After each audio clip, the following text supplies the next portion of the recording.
আজ যে জায়গাটায় দাঁড়িয়ে আছি এই জায়গাটায় একসময় ছিল ডাকাতের আস্তানা। হ্যাঁ, এই মন্দিরেই হতো একসময় নরবলি। আজ আছি পশ্চিমবঙ্গের হুগলি জেলার ত্রিবেণীর ডাকাতকালী মন্দিরে। চলুন জেনে নিই এই মন্দিরের ইতিহাস। বঙ্গদেশ বা বাংলায় দেবী মহাশক্তি কালিকা বা কালী রূপে আত্মপ্রকাশ করেছেন। এ রাজ্যের অলিতে গলিতে কালী মন্দির বা কালী আরাধনা তাই দীর্ঘদিনের রীতি। জেলা হুগলিও এই রীতির ব্যতিক্রম থাকেনি। হুগলি জেলার মগরার ত্রিবেণীর নিকট বাসুদেবপুর গ্রামে অবস্থিত একটি প্রাচীন কালী মন্দির। একচূড়া বিশিষ্ট ডাকাত কালী মন্দির বিখ্যাত রঘু ডাকাতের ভাই বুধ নামক এক ডাকাত প্রতিষ্ঠা করেন। বুধ ডাকাতের প্রতিষ্ঠিত হলেও এই কালী রঘু ডাকাতের কালী নামেই জনপ্রিয় ও সিদ্ধেশ্বরী কালী হিসেবে পূজিতা হন।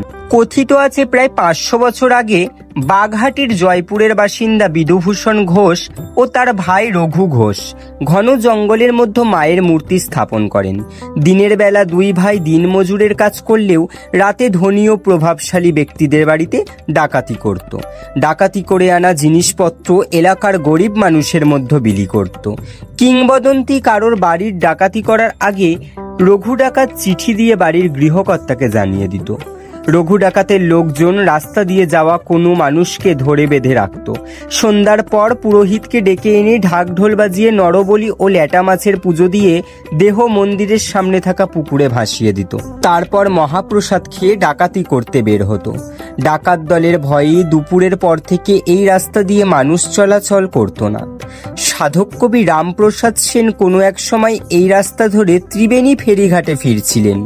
ওই সময় রঘু ডাকাতের লোকজন তাকে নরবলি দেওয়ার জন্য ধরে নিয়ে সে বেঁধে রাখে। রাতে রামপ্রসাদকে বলি দেওয়ার জন্য সমস্ত প্রস্তুতি সেরে ফেলার পর বলি দেওয়ার আগের মুহূর্তে তিনি রঘু ডাকাতকে বলি দেওয়ার আগে মাকে একটি গান শোনানোর আর্জি করেন।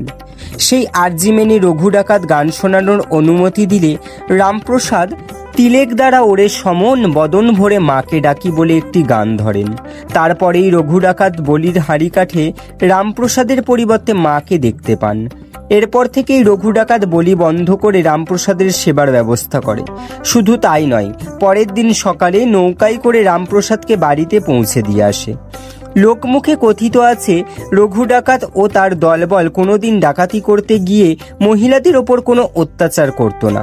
মা সম্বোধন করে গায়ের গয়না ও অলংকার খুলে দেওয়ার জন্য অনুরোধ করত। ডাকাতি করে আনা জিনিসপত্র গরিব মানুষকে বিলিয়ে দিত বলে এলাকার মানুষের কাছে রঘু ডাকাত ভগবানের মতো ছিল।